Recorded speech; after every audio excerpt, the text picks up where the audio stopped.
cherché l'amour par mes propres forces. J'ai cru qu'un homme pouvait combler le vide dans mon cœur. Mais j'ai toujours été insatisfaite. J'ai toujours été insatisfaite. J'ai cherché l'argent, je suis sortie insatisfaite. J'ai cherché. Personne n'a pu combler ce vide dans mon cœur. Dans mon cœur, dans mon cœur. Un jour, j'ai entendu parler de toi. J'ai besoin de ton feu, remplis-moi, que ma coupe déborde. Oui, j'ai besoin de ton feu, remplis-moi, que ma coupe déborde. Shalom, shalom, shalom. Bonjour peuple de Dieu, vous êtes bénis dans le nom puissant et glorieux de Jésus-Christ. Ce jour est un jour que le Seigneur a fait et je suis convaincu, je suis rassuré que lorsque tu seras fixé en train de regarder notre programme, il y a quelque chose qui va se passer dans ta vie. Il y a quelque chose de nouveau qui va se déclencher dans ta vie. Alors ce matin, je te prie d'être connecté, d'être concentré. Nous bénissons encore le nom de l'Éternel pour ta présence, pour ma présence et pour sa glorieuse présence au milieu de nous. Car nous avons vu la semaine dernière que dans la présence de Dieu, il y a beaucoup de choses qui se passent et de choses merveilleuses. Alors ce matin encore, nous avons notre thème qui est délivré de l'hôtel de famille. Bien-aimé, délivré de l'hôtel de famille. Ce matin encore, lorsque j'ouvrirai ma bouche pour proclamer la parole de Dieu, je sais une chose, c'est que il y a quelque chose qui sera corrigé, modifié dans ta façon de marcher avec le Seigneur. Alléluia.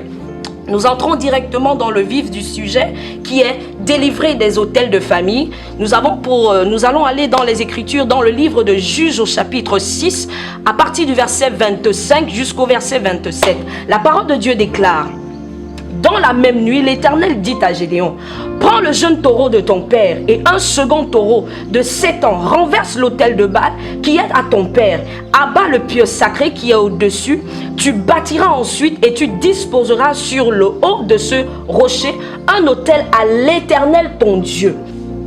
Tu prendras le second taureau et tu offriras un holocauste de bois de l'idole que tu auras abattu. Verset 27. Gédéon prit 10 hommes parmi les serviteurs et fit ce que l'Éternel dit. Mais comme il craignait la maison de son père et les gens de la ville, il l'exécuta de nuit et non de jour. Alléluia. Alléluia. Nous savons quel est le plan que Dieu avait tracé pour Gédéon. Il avait appelé Gédéon vaillant héros. Il a dit à Gédéon vaillant héros. Et le vaillant héros a répondu au Seigneur: je suis de la famille la plus pauvre, de la famille, la dernière famille de cette région. Je suis d'une famille pauvre.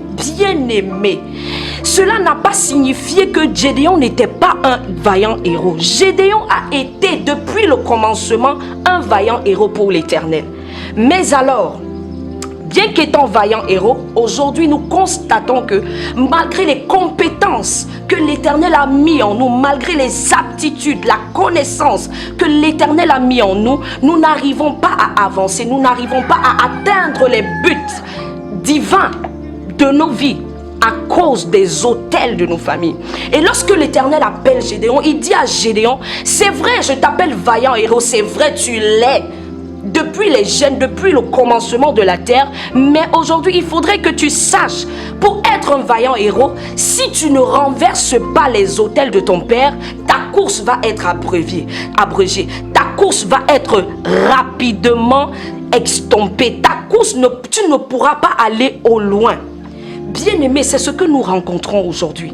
Beaucoup d'entre vous ont un problème parce que nous allons commencer à... J'espère que la parole de Dieu que nous avons lue ce matin, je souhaite vraiment que vous m'écoutez et que vous ouvrez les oreilles de votre esprit, vous ouvrez les yeux de votre esprit, parce que je sais que lorsque cela sortira, lorsque la parole sera révélée, il y a quelque chose qui va se passer. Alléluia. Gédéon est un vaillant héros. Il est appelé vaillant héros.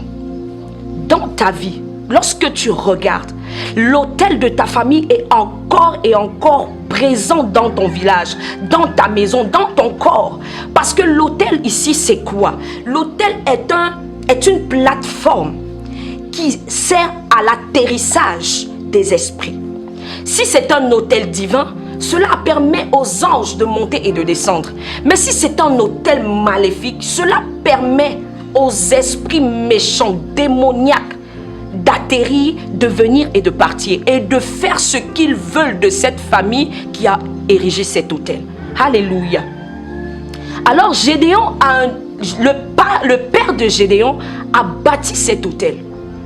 Et dans cet autel, lorsque Gédéon dit « Je suis de la plus pauvre de toutes les familles de cette région », ce qui signifie que dans cet autel, il y avait l'esprit de pauvreté.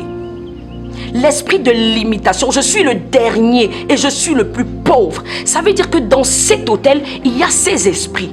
Aujourd'hui, nous voyons, quelle que soit l'aptitude, la capacité que nous avons, les efforts que nous fournissons, nous ne pouvons pas produire les résultats qui sont équivalents aux efforts que nous avons produits.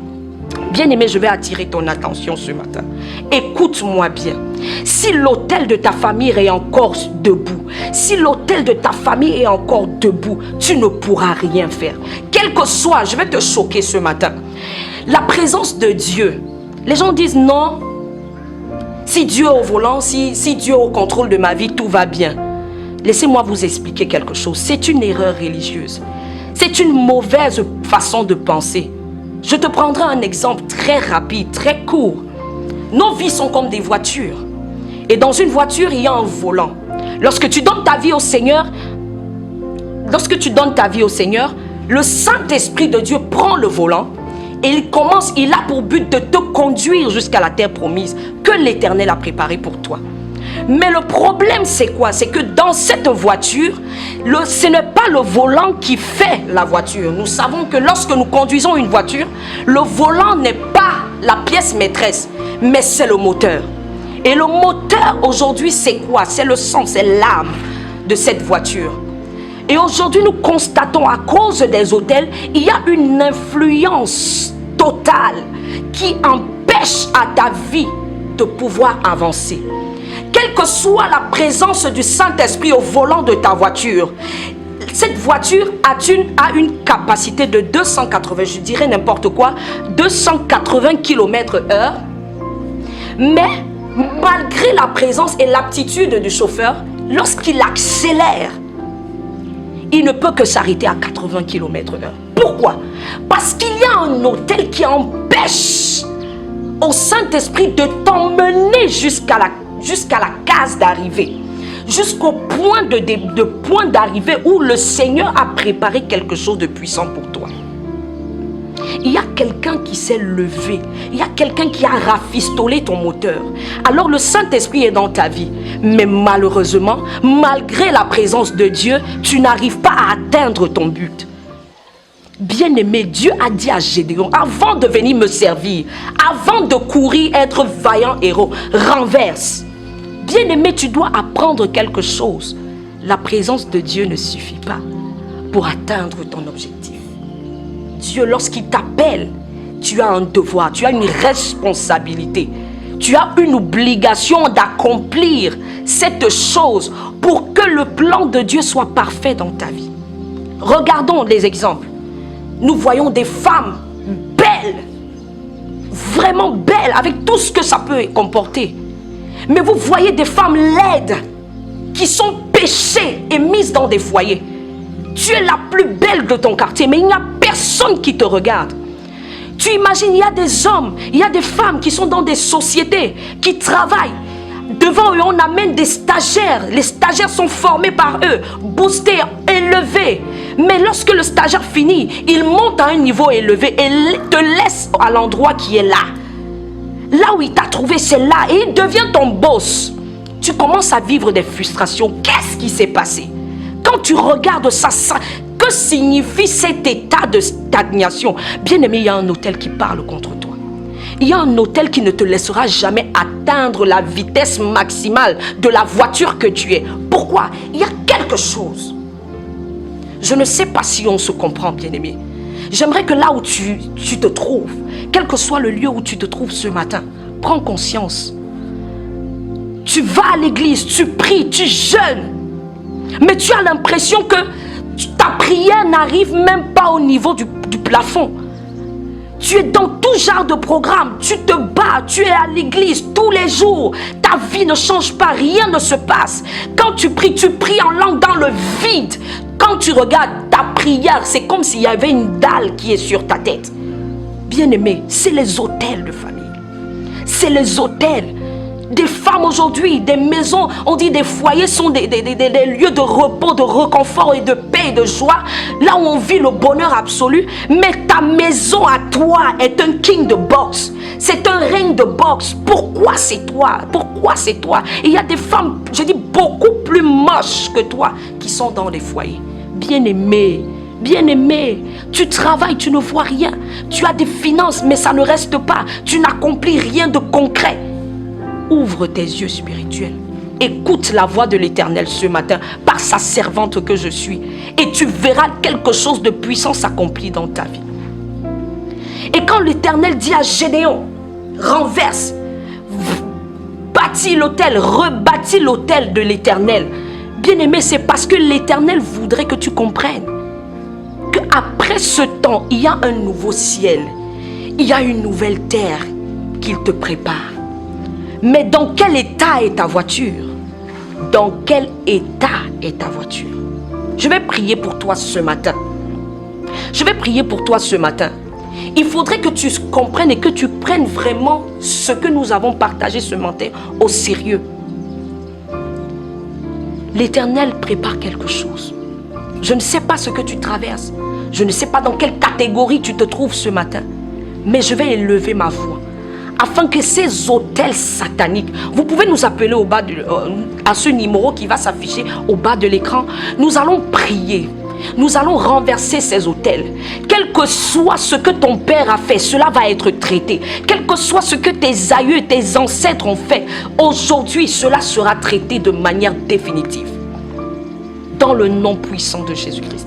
Je vais prier pour toi. Père, au nom de Jésus, dans la puissance qui réside dans le nom de Jésus-Christ, toi, le Père qui a bâti l'autel dans nos corps, dans nos vies, toi qui vis en nous, toi qui vis dans ton peuple, ce matin, Père, je prie que, oh Dieu, que cette parole entre et commence à bouger les hôtels de famille, commence à secouer les hôtels de famille, afin que ta parole s'accomplisse dans la vie de tes enfants. Ce matin, nous décrétons et nous déclarons définitivement que ces hôtels, Père, reconnaissent que tu es Dieu et qu'il n'y a point d'autre Dieu qui puisse subsister au-devant de toi. Seigneur, que leur vie soit totalement restaurée et que les yeux de leur esprit s'ouvrent, que les yeux de leur esprit s'ouvrent afin qu'ils reçoivent la révélation de ta parole. Merci Seigneur pour leur vie. Merci Père parce que tu accomplis les desseins que tu as tracés pour eux. Dans le nom puissant de Jésus-Christ. Merci Seigneur. Alléluia, alléluia. Peuple de Dieu, nous vous bénissons encore dans le nom puissant de Jésus-Christ. Nous espérons que nous allons vous retrouver au prochain programme qui va continuer, la troisième partie de Qui t'a outragé, parce que nous allons traiter les problèmes dans leur profondeur. Bien-aimés, ce matin encore, nous vous disons merci de nous avoir écoutés et nous nous donnons rendez-vous pour la prochaine fois. Nous vous disons shalom, que Dieu vous bénisse dans le nom puissant de Jésus-Christ de Nazareth. Au revoir.